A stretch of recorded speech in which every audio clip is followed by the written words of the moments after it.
Hello दोस्तों, मैं अमित कुमार और आप देख रहे हैं योर केमिस्ट्री टीचर। हम लोग ऑब्जेक्टिव सीरीज चालू किए हैं, जिसमें पिछले लेक्चर में हम लोग देखे थे इम्पोर्टेंट फार्मूला। बोर्ड ने जितने भी इम्पोर्टेंट फार्मूला था बोर्ड का, वे सभी हम लोग देख चुके हैं। और आज हम लोग ऑब्जेक्टिव सीरीज का दूसरा वीडियो आप लोग को प्रोवाइड कर दिए हैं, जिसमें इम्पोर्टेंट फार्मूला अगर आप नहीं देखें तो डिस्क्रिप्शन में उसका लिंक दिया हुआ है, आप उसे देख लीजिए। आज से हम लोग 300 ऑब्जेक्टिव का सीरीज जो चालू करने वाले हैं, वह 300 ऑब्जेक्टिव में आज से पहला ऑब्जेक्टिव चालू करेंगे हम लोग। तो पहला ऑब्जेक्टिव आज हम देखते हैं आज का, ऊष्मा और विद्युत का अच्छा चालक है। अच्छा चालक है, चालक का मतलब क्या होता है कि कंडक्ट करना एक स्थान से दूसरे स्थान, ऊष्मा को एक स्थान से दूसरे स्थान तक, विद्युत को एक स्थान से दूसरे स्थान तक ले जाए। तो सबसे अच्छा कंडक्ट कौन है? तो जिसमें इलेक्ट्रॉन फ्री होते हैं वे बहुत बेस्ट कंडक्टर माने जाते हैं। तो इलेक्ट्रॉन जो फ्री होंगे आपको वे किस में होते हैं? वह ग्रेफाइट में। तो ऑप्शन नंबर बी। तो याद रखेंगे ऊष्मा और विद्युत का अच्छा चालक कौन होते हैं? ग्रेफाइट। तो इसी तरह से हम लोग एक एक ऑब्जेक्टिव को देखेंगे। पहला ऑब्जेक्टिव आपको कंप्लीट होना चाहिए, ऊष्मा और विद्युत का अच्छा चालक होते हैं ग्रेफाइट। हम अगले ऑब्जेक्टिव की ओर चलते हैं। अगला ऑब्जेक्टिव आपका है कि which of the following reaction follow Markovnikov's rule. तो मार्कोनिकॉप्स रूल क्या होते हैं? तो मार्कोनिकॉप्स रूल के अनुसार, आगे तो सबसे पहले इसका हिंदी समझिए। Which of the following reaction follow Markovnikov's rule. निम्नलिखित में ये जो 4 ऑप्शन आप देख रहे हैं ना, इनमें कौन मार्कोनिकॉप के नियम का पालन करता है? तो मार्कोनिकॉप है क्या चीज? मार्कोनिकॉप है क्या चीज? तो मार्कोनिकॉप के अनुसार हम लोग जानते हैं कि जो अनसैचुरेटेड अल्कीन होते हैं, असंतृप्त अल्कीन होते हैं, वहाँ डबल बॉन्ड के पास हमको हाइड्रोजन को चेक करना है। डबल बॉन्ड के पास जो कार्बन है, जो 2 कार्बन के बीच डबल बॉन्ड लगे हुए हैं, वहाँ पर आप हाइड्रोजन को देखिए, और जहां पर हाइड्रोजन की मिनिमम संख्या, वहां पर निगेटिव चार्ज वाले जो आपका एलिमेंट हुए वहां पर जुड़ेंगे और पॉजिटिव वाले अलग जुड़ेगा बगल वाले में। कहने का मतलब हम इसको समझा सकते हैं आपको कि मार्कोनिकॉप्स के अनुसार माइनस वाला भाग उस कार्बन के साथ अटैच होता है जिसके पास हाइड्रोजन की संख्या कम होता है, जिसके पास हाइड्रोजन की संख्या कम होता है। और असंतृप्त होना चाहिए। असंतृप्त के मतलब हुआ मेरा कि ये डबल बॉन्ड के पास हाइड्रोजन की संख्या जो है ना, वे सेम नहीं होना चाहिए, अलग अलग होना चाहिए। ये 2 तो इधर एक, इस तरह का होना चाहिए। तो देखते हैं, इसमें चेक करते हैं हम लोग कि मार्कोनिकॉप का नियम कहाँ लगता है। हमने फिर से बोल रहा हूँ कि पॉजिटिव पार्ट उस कार्बन के साथ लगेगा, पॉजिटिव पार्ट उस कार्बन के साथ लगेगा जहां पर हाइड्रोजन की संख्या ज़्यादा, निगेटिव वाला उस कार्बन के साथ लगेगा जहां पर हाइड्रोजन की संख्या क्या होता है? कम होता है। तो चलिए, हमने देखा हाइड्रोजन की संख्या कम वाला, तो हाइड्रोजन की संख्या कम आ गई है। तो देखिए 2 कार्बन है, यहाँ पर भी 2 हाइड्रोजन हो जाएगा। ये तो नहीं हो सकता, 2 हाइड्रोजन इधर भी, 2 हाइड्रोजन इधर भी, यह संतृप्त है ही नहीं, तो ये खत्म। C2H4 और कोई ऑप्शन में नहीं है। चलिए अब देखिए Cl2 दोनों निगेटिव ही है, निगेटिव ही इसमें है, तो ये भी खत्म हो गया। अब देखिए C3H6 को मैं लिखता हूँ CH2 और डबल बॉन्ड CH और सिंगल बॉन्ड CH3। देखिए 3 1 4 2 6। अब देखिए इसमें अटैचमेंट कराना है HBr, Br के ऊपर माइनस, H के ऊपर प्लस। Br अटैच करेगा किस कार्बन के साथ? Minimum number of hydrogen. Minimum number यहाँ पर है, 1 है, मिस यहाँ पर लगेगा। तो ऑप्शन नंबर क्या हो जाएगा? C हो जाएगा, सेकंड का C। तो हमने देखा मार्कोनिकॉप का नियम किस पर लागू होते हैं। मार्कोनिकॉप के नियम आप याद रखिए। मार्कोनिकॉप के नियम उस मार्कोनिकॉप के नियम के अनुसार हम जानते हैं कि निगेटिव वाला भाग उस कार्बन के साथ अटैच होते हैं जहां पर हाइड्रोजन की संख्या कम होती है। चलिए नेक्स्ट क्वेश्चन की ओर चलते हैं। नेक्स्ट क्वेश्चन आपका कहता है कि नेक्स्ट क्वेश्चन जो आपका है, methyl propyl ether is. Methyl propyl ether is, इसका मतलब हुआ मिथाइल प्रोपाइल ईथर है। कैसा भाई? समेटिकल। समेटिकल का मतलब होता है सम्मित ईथर, अनसमेटिकल असम्मित ईथर, सिंपल ईथर साधारण ईथर, और नन ऑफ दीज कोई नहीं। तो क्या आगे ईथर को समझना होगा। ईथर है क्या चीज़, ईथर को बोलते हैं हम लोग क्या चीज़, ईथर को हम लोग बोलते हैं ROR स्क्वायर डैश मान लेते हैं। अगर सुन लीजिए, अगर R बराबर R डैश है तो ये जाएगा आपका सिमेट्रिकल ईथर में, और अगर बराबर नहीं है तो जाएगा अनसिमेट्रिकल में। तो क्या मिथाइल, मिथाइल का मतलब कितने कार्बन, एक कार्बन, प्रोपाइल कितने कार्बन, 3, इसका मतलब बराबर नहीं है। तो बराबर नहीं है तो आंसर हो जाएगा आपका अनसिमेट्रिकल ईथर। एक बार फिर से आप याद रखिएगा, अगर यहां पर डाई का इस्तेमाल कर रहा है, डाई मिथाइल ईथर, तो समझिए कि सिमेट्रिकल है।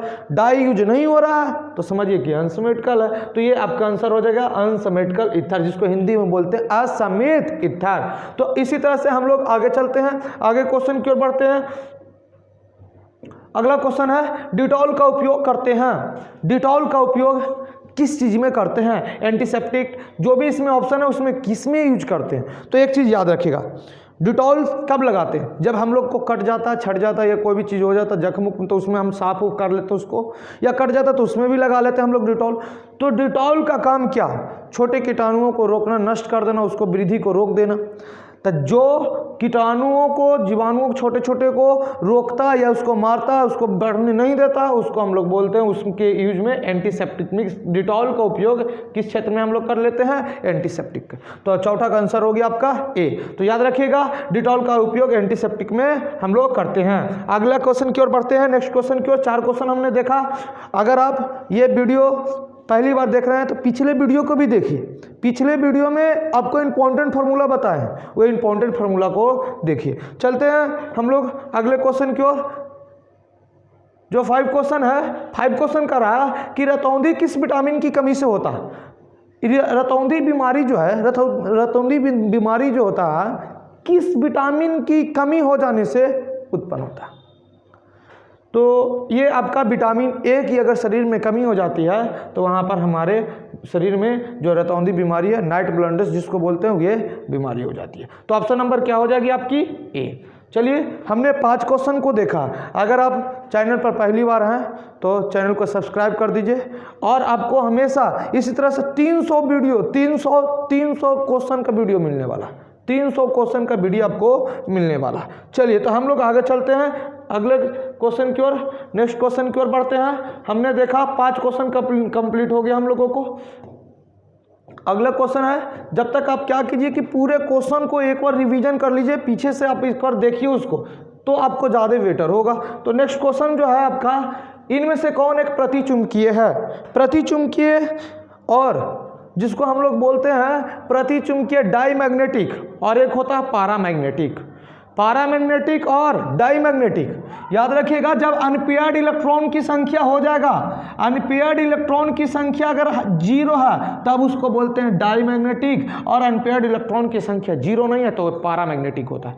ऐसा क्वेश्चन आपको मिलेगा, एकदम पक्का मिलेगा। इस बार 2022 के एग्जाम में आपको मिलने वाले, बोर्ड के एग्जाम में, कौन प्रतिचुंबकीय है, डाईमैग्नेटिक कौन है। तो ऑप्शन से चेक करना होगा, ऑप्शन में चेक कीजिए उसमें अनपेयर्ड इलेक्ट्रॉन है कि नहीं। तो अनपेयर्ड इलेक्ट्रॉन निकालने के लिए आगे इलेक्ट्रॉनिक कंफर्मेशन निकालिए, उस इलेक्ट्रॉनिक कंफर्मेशन के बाद आप उसे हुन्स रूल के अप्लाई कीजिए, आप चेक कीजिए। जैसे मैंने स्कैडियम को चेक करता है तो स्कैडियम का टोटल होता है कितना, 21। तो इसके लास्ट में हम लोग निकालेंगे तो कितना हो जाएगा, 4s2 और 3d1। तो ये आपका कब कहाँ से चलने पर, आर्गन 18 से चलने पर, 18 2 20 1 21। इसने लॉस कर दिया कितने इलेक्ट्रॉन को, 3 इलेक्ट्रॉन को। तो 3 इलेक्ट्रॉन को लॉस कर दिया तो आगे तो 2 इलेक्ट्रॉन लॉस होगा, फिर 1 इलेक्ट्रॉन को लॉस किया, टोटल 3 इलेक्ट्रॉन लॉस हो गया। इसके मतलब इसके पास भी 0, इसके पास भी 0। तो अब बॉक्स में देखिए, एस के पास कोई भी इलेक्ट्रॉन नहीं है, डी के पास भी कोई भी इलेक्ट्रॉन नहीं है। डी के टोटल 5 को होते हैं, 1 2 3 2 5, कोई भी इलेक्ट्रॉन नहीं है, अनपेयर्ड इलेक्ट्रॉन की संख्या 0 हो गया। इस ऑप्शन हो जाएगा आपका सी। तो याद रखिएगा कि डाईमैग्नेटिक जब भी निकालना होगा तो डाईमैग्नेटिक निकालने के लिए अनपेयर्ड इलेक्ट्रॉन की संख्या देखिए, अनपेयर्ड इलेक्ट्रॉन की संख्या को चेक कीजिए। अगर अनपेयर्ड की संख्या 0 है तो भी आपका क्या हो जाता है, डाई। अगर अनपेयर्ड 1 भी है तो भी हो जाएगा पारामैग्नेटिक। चलते हैं इसी की तरह से अगले क्वेश्चन की ओर देखते हैं। अगला क्वेश्चन क्या हम लोगों का रहा कि इनमें से कौन फ्रेंकल और शॉर्टकी दोनों दोष को दिखाता है। किस 4 ऑप्शन में किसमें शॉर्टकी दोष भी होता है और फ्रेंकल दोष भी होता है। तो याद रखिएगा, AGBR में शॉर्टकी दोष भी होता है और फ्रेंकल दोष भी होता है। इसी तरह से हम लोग आगे चलते हैं नेक्स्ट क्वेश्चन की ओर, जो आपका 8 है। 8 में देखिए आगे 8 को समझते हैं अच्छा से, उसके बाद हम लोग एक एक क्वेश्चन को डील करेंगे। एक एक क्वेश्चन को आप ध्यान दीजिए, केवल एक एक क्वेश्चन को हम लोग डील कर लेंगे। और आपको एकदम पक्का उम्मीद है कि एकदम 300 क्वेश्चन जो करने वाले हम लोग, उसमें से आपका 35 में 35 बन जाना चाहिए। आपको 70 क्वेश्चन रहेगा, 35 तो ईजी वे में बना देना होगा आपको। तो चलिए अगला क्वेश्चन 8 क्वेश्चन की ओर आज बढ़ रहे हैं हम लोग। 8वां क्वेश्चन आज आ गए हैं। कह रहा है which one of the following has the highest nucleophilicity. इसमें से किसके पास अधिक न्यूक्लियोफिलिसिटी है। कहने का मतलब आपको कैसे चेक करेंगे, चेक कैसे करें, ये याद करके जाए? जी नहीं, याद करके दम नहीं जाइए। आप कॉन्सेप्ट से बनाइए।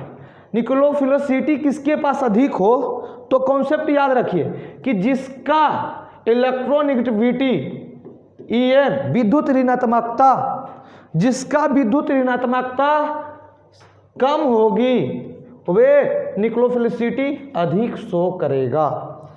अब इलेक्ट्रोनेगेटिविटी है क्या चीज़, ये प्रॉब्लम हो जाती है बच्चों को कि EN है क्या चीज़।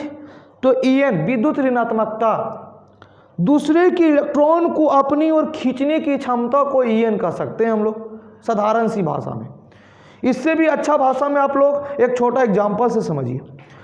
दो दोस्त एक चाय का स्टॉल खोलते हैं, चाय का दुकान लगाते हैं। चाय की दुकान लगाते हैं, दोनों ने पार्टनरशिप करके 50-50% पर लगाते हैं, जिसमें एक जो है थोड़ा सा कमज़ोर है, दिमाग उनका थोड़ा कम है, और एक बुद्धिमान व्यक्ति है, थोड़ा तेज व्यक्ति है। तो तेज वाले ने बोल दिया कि तुम चाय हुई बनावो और हम गल्ला पर बैठते हैं, जो जहाँ पैसा रखते हैं वहाँ पर हम बैठते हैं। कहा ठीक है भाई। वे बेचारा थोड़ा सा उसका दिमाग कम था, कमज़ोर था व्यक्ति, उसने बोला कि चले ठीक है। वे क्या किया कि बैठा और डेली उसमें से 100 रुपया अपने पॉकेट में रखने लगा। तो क्या 100 रुपया रखा तो खुद उसका पैसा था? जी नहीं, उसमें से 50 तो उसका भी तो था जो कम दिमाग के था। तो ये क्या किया, जो तेज वाला था वह दूसरे के पैसा को हड़प लिया। उसी तरह से विद्युत ऋणात्मकता को समझिए, दूसरे के इलेक्ट्रॉन को अपनी ओर खींच लेता है, अपनी ओर खींच लेगा। तो अपनी ओर खींचेगा तो सबसे ज़्यादा याद रखिएगा, हम लोग लेफ्ट से राइट जाने में प्रेडिक्ट टेबल की बात करते हैं ना, प्रेडिक्ट टेबल में लेफ्ट से राइट जाने पर जो आपका EN जो होता है इंक्रीज करता है। इसलिए पूरे प्रेडिक्ट टेबल में सबसे ज़्यादा EN जो होती है फ्लोरीन का होती है, फ्लोरीन का सबसे ज़्यादा। ये तो खत्म, न्यूक्लियोफिलिसिटी शो करेगा नहीं।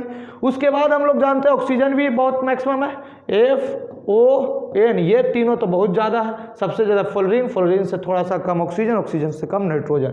अब बताइए, तो यहाँ पर ये भी नहीं है, ये भी नहीं, ये भी नहीं, तो बचा क्या? सबसे कम इलेक्ट्रोनेगेटिविटी इस चारों में कार्बन का है, तो ऑप्शन नंबर भी क्या हो जाएगा? C हो जाएगा। इसमें कोई प्रॉब्लम नहीं होना चाहिए। ये क्वेश्चन बेस्ट क्वेश्चन है, उम्मीद है कि आज दा इस बार। चलिए नेक्स्ट क्वेश्चन की ओर बढ़ते हैं हम लोग। अब मेहनत कीजिए, मेहनत कीजिए, ऑब्जेक्टिव जितना आप हो सके उतना पढ़िए। किधर भी ऑब्जेक्टिव मिल रहा है उधर पढ़ लीजिए ऑब्जेक्टिव को। चलिए नेक्स्ट क्वेश्चन की ओर देखते हैं। आपका अगला क्वेश्चन जो है 9 क्वेश्चन में हम लोग पहुंच गए हैं। एक एक कर सभी क्वेश्चन को देखना होगा आपको। 9th क्वेश्चन कह रहा है, क्या कह रहा भाई, हम लोग को मिलजुल के करना है क्वेश्चन। ये लीजिए, अभी मर्कोनिकोव को नियम को मैंने समझाया था। मर्कोनिकोव का नियम समझाया था कि अनसैचुरेटेड जो अल्कीन होता है वहाँ पर negative part minimum number of hydrogen के साथ अटैच होता, कम संख्या में जो हाइड्रोजन उसी के साथ अटैच हो जाएगा। जहाँ पर जिस कार्बन के पास कम हाइड्रोजन वहाँ पर अटैच हो जाती है।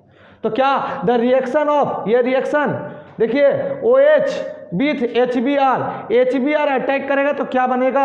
HBr अटैक करेगा तो बोलिए यहाँ पर तो दोनों में कार्बन सेम है, दोनों में कार्बन सेम है। अब दोनों में कार्बन सेम है तो आप क्या कर सकते हैं, जब दोनों का कार्बन सेम है तो कनु भी लगा सकते हैं, लेकिन ऑप्शन से देखिए कि यहाँ पर क्या बनेगा। तो ऑप्शन में आपको जहाँ सेटिंग हो सकता है वहाँ पर आप करके देख सकते हैं। इसमें आपको ऑप्शन से चेक कीजिएगा। जैसे देखिए HBr को हम रिएक्शन कराते हैं यहाँ पर, तो डबल बॉन्ड जो ब्रेक करेगा, और डबल बॉन्ड ब्रेक करेगा तो एक के साथ H जाएगा, एक के साथ Br जाएगा। लेकिन पहली बात इसमें देखिए, थोड़ा सा इसको ऊपर कीजिए, देखिए अब क्वेश्चन को समझिए, बी आर इधर आ गया, इधर तो आएगा नहीं, तो जब भी आएगा तो कहाँ जाएगा, तो आप देखिए यहाँ पर बॉन्ड को ब्रेक करेगा तो यहाँ पर एक हाइड्रोजन की वृद्धि होगी, यहाँ पर एक बॉन्ड है, यहाँ पर हो सके हाइड्रोजन बढ़े या यहाँ पर हाइड्रोजन बढ़े, तो हाइड्रोजन अगर यहाँ बढ़ता तो ये CH2 हो जाएगी और यहाँ पर अगर बढ़ता तो ये CH2 हो जाएगी। तो यहाँ पर आपको चेक करना होगा, तो देखिए आपको ऑप्शन नंबर ये देखिए CH2 और CHBr ये आपका हो गया, तो ऑप्शन नंबर क्या हो जाएगा, बी हो जाएगा। तो चलिए इसका भी आंसर हमने देख लिया। चलते हैं इसी तरह से अगले क्वेश्चन की ओर बढ़ते हैं। एक एक क्वेश्चन को डील कीजिएगा, एक एक क्वेश्चन को डील करेंगे हम लोग, एक एक क्वेश्चन को डील करेंगे, सभी क्वेश्चन को देखिए। 10वां क्वेश्चन आपके पास आ गया, आपको स्क्रीन पर देख रहे हैं कि an alkyl halide can be converted into alcohol. Hindi समझिए, एल्काइल हाइलाइड को अल्कोहल में कन्वर्ट किया जाता है, किस प्रोसेस से? तो क्या आप समझ रहे हैं एल्काइल हाइलाइड क्या है? एल्काइल हाइलाइड क्या है? तो एल्काइल हाइलाइड को बोलते हैं हम लोग RH। एल्काइल हैलाइड है, RH एल्काइल हैलाइड है, लेकिन इसको बदल देना है अल्कोहल में, इसको बदलना होगा ROH में, इसको हमको बदल देना होगा ROH में। तो क्या X को यहाँ से हटाने पड़ेगा, X को हटाएंगे, इसका मतलब कौन रिएक्शन होगा, सब्स्टिट्यूशन रिएक्शन, प्रतिस्थापन अभिक्रिया होगा। तो इसका आंसर हो गया बी। चलिए नेक्स्ट क्वेश्चन की हम लोग चलते हैं। एक एक क्वेश्चन को डील कीजिए पूरी तरह से, एकदम पूरी एनर्जी लगा के आप पढ़िए, एक एक क्वेश्चन से डील करेंगे हम लोग, सब हो जाएगा। चलिए 11वां क्वेश्चन की ओर बढ़ रहे हैं हम लोग, 11 12 दोनों को देख लेते हैं एक ही बार में। चलिए आइए आजा। Which of the following compound is oxidized to prepare methyl ethyl ketone? कह रहा है जब मिथाइल इथाइल कीटोन को ऑक्सीडाइज कराया जाएगा, ऑक्सीडेशन कराया जाएगा, ऑक्सीडाइज उसको कराया जाएगा, तो कौन कंपाउंड बनेगा? तो आप ऐसे भी चेक कर सकते हैं कि मिथाइल इथाइल कीटोन है, तो कीटोन है, इसका मतलब 2 3 1 4 कार्बन है, टोटल 4 कार्बन का कंपाउंड बनेगा आपका, टोटल 4 कार्बन का कंपाउंड बनेगा।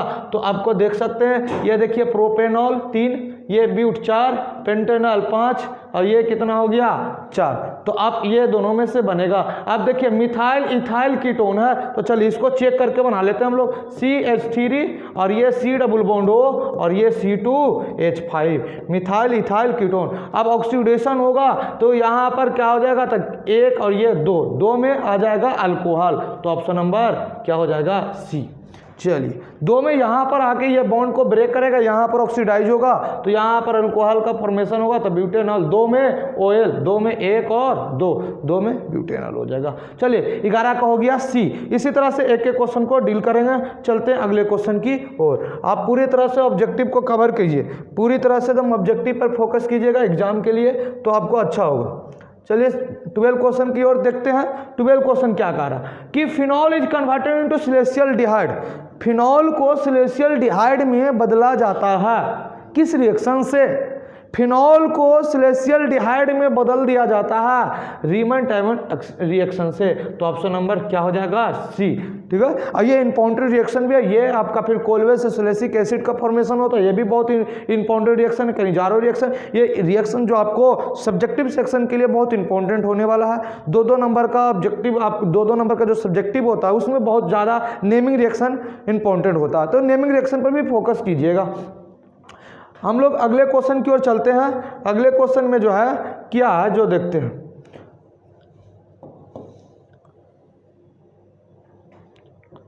आप दावा यूज करते हैं मेडिसिन से ही क्वेश्चन उठाया गया है, तो मेडिसिन से क्वेश्चन है द कंपाउंड, ये एसिप्रीन है, ये एसिप्रीन है, देखिए ब्रैकेट, हाँ ब्रैकेट में दिया हुआ एसिप्रीन। एसिप्रीन का यूज करते हैं हम लोग दर्दनाशक के तौर पर, जब दर्द उर्द हो जाता है शरीर में तो उस समय एसिप्रीन का यूज कर सकते हैं, तो आपका ऑप्शन नंबर क्या हो जाएगा, C हो जाएगा। दर्दनाशक मीन्स दर्द को कम करता है।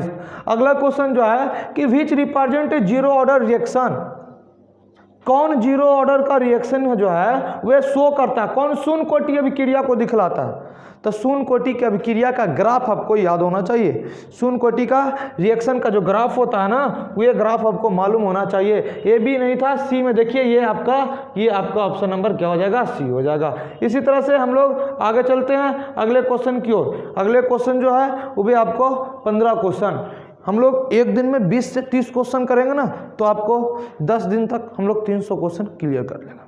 10 दिन तक 300 और क्वेश्चन को हम लोग क्लियर करते हैं, उसको आप रिवीजन करते हैं, 2 से 3 बार वीडियो को देखते हैं। अगर आपको कोई दोस्त हैं तो उनको भी शेयर कर दीजिए, वे भी देख लेंगे तो आपको कंप्लीट हो जाएगा। इस तरह से हम लोग अगले क्वेश्चन की ओर चलते हैं। अगले क्वेश्चन की ओर बढ़ते हैं हम लोग। 15 क्वेश्चन क्या कह रहा है कि 0.1 MbNO3 का होल टू हाइस घोल का वॉन्ट हाफ गुणांक 2.74 है तो विघटन स्तर है। ये न्यूमेरिकल क्वेश्चन है, आप इसे बनाने का प्रयास कीजिएगा वॉन्ट ऑफ फैक्टर से, तो इसका आंसर जो आएगा आपका वो आंसर जो आपको आने वाला है 87% आएगा। निकालने का आप निकाल सकते हैं। चलिए ठीक है, इसी तरह से आपका न्यूमेरिकल क्वेश्चन अगले ही आ गया 16, तो इसको भी डील करते हैं। चलिए इसको बना देते हैं यहाँ पर, आपको इसको बना कर बताते हैं तो ज़्यादा समझ में आने वाला है। चलिए इसको हम लोग बनाते हैं। चलिए 17 क्वेश्चन, हाँ 16 question. Edge length of unit cell of chromium metal is इतना। देखिएगा ये मेटल की जो यूनिट सेल है सबसे पहले उसकी एज किनारा की लंबाई दिया हुआ है कितना 287। ये लेंथ आपको दे दिया है, मीन्स ए बराबर दिया हुआ है 287 पिकोमीटर, ए बराबर 287। और BCC the atomic radius of r बराबर भाट, आर बराबर भाट, आर बराबर पूछ रहा तो आपको क्या होना चाहिए कि आपको तीनों का फॉर्मूला याद होना चाहिए। एससीसी में रेडियस का, बीसीसी में रेडियस का और एफसीसी में। तब बीसीसी में जो होता है फॉर्मूला वो फार्मूला होता है √3/4 इंटू ए। आप इसे पुट करके अब ए की वैल्यू आपका कितना हुआ 287 को रख के आप बनाइएगा तो आंसर आएगा। आप निकालने का है, इसको बना लीजिए, मल्टीप्लाई करके √3/4 इंटू कितना 287, तो जो वैल्यू आएगा 124.27 पिकोमीटर आएगा। इस तरह के क्वेश्चन आपको मिलने वाले हैं, तो आप इस पर क्या कीजिएगा ना कि तीनों का फॉर्मूला याद कर लीजिए, तीनों पर 1-2 क्वेश्चन का प्रैक्टिस कर लीजिए। हमने आपको लिए बीसीसी का अरेंजमेंट दिया, हो सके एससीसी का अरेंजमेंट दे सकता है, हो सके आपका एफसीसी का अरेंजमेंट आ सकता है, किसी चीज का एग्जांपल रह सकता है, आप इसे बनाना है। तो चलिए अब हम लोग नेक्स्ट क्वेश्चन की ओर चलते हैं। 17 क्वेश्चन जो आपको देख लेते हैं हम लोग। Which of the following is not example of 13-15 compound. कौन इस 4 गो में से 13-15 का यौगिक नहीं है? 13-15 का यौगिक कौन नहीं है? 13-15, तो 13-15 आपको ग्रुप याद होना चाहिए, आपको ग्रुप का टेबल याद, ग्रुप 13 याद होना चाहिए, ग्रुप 15 याद होना चाहिए। तो ग्रुप 13 में जो होता है आपको ये अगर याद है तो बन जाएगा ये आपको क्या चीज का हो गया ग्रुप आपको 13 का, ये 13 का एल्युमिनियम 13 में आता है ग्रुप, और 15 का, तब 15 का भी याद होना चाहिए। तभी तो क्वेश्चन आप मैच करके आप देख सकते हैं कि कौन इसमें नहीं है 13-15 का। तो 15 में आपको कौन आते हैं, तो आपके आते हैं ये सभी आपका, इसको आप ट्रिक से याद कर सकते हैं ना 13 को। बैगन, आलू, गाजर, इन, थैला, नाना, पापा, असलम सब बीमार। ये आपका 15 का, ये दोनों में से कौन मैच नहीं करता है, ये दोनों में कौन मैच नहीं करता है, इसको चेक करना। बोलिए INSB 13-15 है, INSB 13-15 है। चलिए ठीक है, नहीं है जो पूछ रहा है GAS, देखिए ये भी है, ये भी है। अगला देखिए, अगला क्वेश्चन सी में देखिए CD इसमें है ही नहीं, CD है ही नहीं, CD है ही नहीं। ALP ये भी इसी का है, ALP, इसका मतलब आंसर जो होगा ये होगा। चेक करना होगा, आपको चेक करने आना चाहिए। जब तक चेक नहीं कीजिएगा नहीं बन पाएगा, क्वेश्चन को रटना नहीं है, इसको चेक करके बनाना होगा। इस टाइप के क्वेश्चन आएगा तो चलिए, तो इसको याद रखिएगा 13 का बैगन, आलू, गाजर, इन, थैला, अपने तरीका से याद रखिए। 15 को नाना, पापा, असलम सब बीमार, ये दोनों को भी चेक कर लिए। तो चलिए आंसर हो गया आपका सी। चलते हैं 18 क्वेश्चन की ओर बढ़ते हैं। शुरुआत में आपको सॉलिड स्टेट सॉल्यूशन, इस सब जो क्वेश्चन होता है ना, वे आपका ज़्यादा से ज़्यादा आपको उसमें क्वेश्चन मिलेगा, न्यूमेरिकल टाइप का क्वेश्चन रहेगा। न्यूमेरिकल टाइप का क्वेश्चन रहेगा तो न्यूमेरिकल टाइप को क्वेश्चन में आपको थोड़ा सा फोकस करने पड़ेगा, उसको बनाने पड़ेगा अच्छे तरीके से, तब होगा। चलिए नेक्स्ट क्वेश्चन की ओर हम लोग बढ़ते हैं। नेक्स्ट क्वेश्चन की ओर चलते हैं, 18 क्वेश्चन की ओर देखते हैं। 18 क्वेश्चन, आज हम लोग 20 क्वेश्चन तक कर लेंगे। 18 क्वेश्चन क्या करा, in FCC arrangement of P and Q atom where P atoms are at a corner. तो क्या आपको मालूम होना चाहिए, जब तक मालूम नहीं है नहीं होगा। सबसे पहले हमको जो यूनिट सेल होते हैं, यूनिट सेल के बारे में कुछ जानकारियाँ आपको देना होगा। यूनिट सेल की जानकारियाँ देना होगा कि अगर कोई कॉर्नर पर हो या फेस पर हो या सेंटर में हो तो उसकी जो एटम होता है कितना काम करता है। तो एक चीज़ याद रखिए, अगर कोई सेंटर में है तो सेंटर में है तो इसका मतलब बीच में है ना, तो बीच में पूरी तरह से एटम करेगा, तो सेंटर में रहने पर वह उसका वैल्यू पूरा का पूरा होता है। सेंटर में पूरा का पूरा होता है। कॉर्नर पर रहेगा यहाँ पर तो उसका कॉर्नर पर रहेगा तो ये केवल 1/8 ही काम करेगा। फेस पर रहेगा, फेस पर तो आधा अंदर रहेगा आधा नहीं रह पाएगा, तो फेस पर केवल कितना 1/2 काम करेगा। ये सब आपको याद रहेगा तो इस टाइप का क्वेश्चन बना सकते हैं। क्या करा इन्हें एफसीसी अरेंजमेंट, एफसीसी का अरेंजमेंट में और पी एंड क्यू एटम, दो एटम, एक पी है एक क्यू है, where P atoms are at the corner, जहां पी कहां पर है हुआ कॉर्नर पर, कोना पर है, और यूनिट सेल में Q atom at the face centre and 2 atoms are missing from 2 corner. देखिए 2 atom missing from 2 corner means 2 atom गायब भी है। 2 एटम कहां से गायब है? कॉर्नर से गायब है। तो कॉर्नर टोटल होगा के गो? टोटल कॉर्नर ऊपर 4 तो नीचे 4, टोटल 8 गो। 8 में से 2 घट गया तो टोटल कॉर्नर के गो? 6 गो। और कहां पर था क्यू एटम था? फेस, फेस कितने होंगे इसका? 1 2 3 4 5 6 फेस टोटल हो गया कितना? फेस पर हो गया 6, फेस टोटल 6 और आपका कॉर्नर हो गया 6। 8 होते हैं कॉर्नर लेकिन हुआ कितना? 6। तो अब इसको हम क्या करते हैं अच्छे से समझा देते हैं आपको। देखिए हमने निकाला कि अभी इसके जो वैल्यू मैंने बताया कि फेस जो है टोटल आपका 6, अब फेस पर काम करता है 1/2, तब फेस पर वैल्यू आ गया कितना? 3। तब फेस पर किसको रखा गया? क्यू, तब क्यू का आ गया 3, क्यू आ गया 3। क्या क्यू 3 है? लगा दें इसे? नहीं, सब गलत है, ये सब गलत कि क्यू मिला लगा दिए। पी का वैल्यू भी तो चेक कीजिए, पी कहाँ पर है? तब पी आपका कॉर्नर पर है जिसमें 8 कॉर्नर होते हैं, 2 को मिसिंग कर दिया गया तो टोटल 6 बचा, तो 6 और कितना वैल्यू करेगा? 1/8, तो ये हो गया 3, ये हो गया कितना? 4, ये हो गया 3/4। तो आपका P का रेशियो निकाल लिया तो 3/4 आ गया और Q का आ गया कितना? Q आ गया 3। तो 3/4 और 3 का कोई रेशियो नहीं है तो इसको सिंप्लीफाई कर देते हैं, इसको 4/3 से मल्टीप्लाई, इसको 4/3 से कर देते हैं तो 3 से 3 कैंसिल, Q का वैल्यू आ गया 4, ये खत्म। तब P का वैल्यू आ गया कितना? P बराबर 1 और Q बराबर कितना आ गया आपका? 4। तो P का वैल्यू 1 नहीं है, P का वैल्यू 1, Q का वैल्यू आंसर नंबर डी। तो इस तरह के क्वेश्चन को इस तरह से हम लोग बनाते हैं। 19 क्वेश्चन की ओर चलते हैं। 19 क्वेश्चन की ओर आप एकदम अच्छे से क्वेश्चन को देखिए, एक एक क्वेश्चन को क्लियर कीजिए। चलिए 19 क्वेश्चन में हम लोग आते हैं। 19 क्वेश्चन क्या कह रहा है जो देख लेते हैं हम लोग। 19 आपका है कि आयोडीन इज, आयोडीन क्या? बहुत बार क्वेश्चन को पूछा आयोडीन क्या है, तो आयोडीन जो होता है मोलिकुलर सॉलिड होता है। आपका ऑप्शन नंबर हो जाएगा सी, मोलिकुलर सॉलिड। आयोडीन है मोलिकुलर सॉलिड है। इसी तरह से ये क्वेश्चन को देखिए, RX द रिएक्शन अभिक्रिया RX + 2Na + RX, इसको बोलते हैं एल्काइल हैलाइड, इसको बोलते हैं एल्काइल हैलाइड। किससे रिएक्शन कर रहा है? सोडियम से। किसके प्रेजेंस में? Dry ether. Miss alkyl halide के कितने अणु? 2 अणु। किसकी उपस्थिति में? शुष्क ईथर की उपस्थिति में सोडियम सब क्रिया जब क्रिया पढ़ाया गया होगा तो ये रिएक्शन है, ये आपका रिएक्शन। Option number C. तो इस तरह से आप एक एक ऑब्जेक्टिव को क्लियर कीजिए, एक एक ऑब्जेक्टिव को क्लियर कीजिएगा, पूरी तरह से आप भी को फायदा करने वाले एग्जाम में। और अगर आपको वीडियो पसंद पड़ती है तो अपने दोस्तों में शेयर कीजिए, लाइक कीजिए और सब्सक्राइब कर दीजिए। फिर मिलते हैं अगले वीडियो में, जब तक के लिए जय हिंद जय भारत।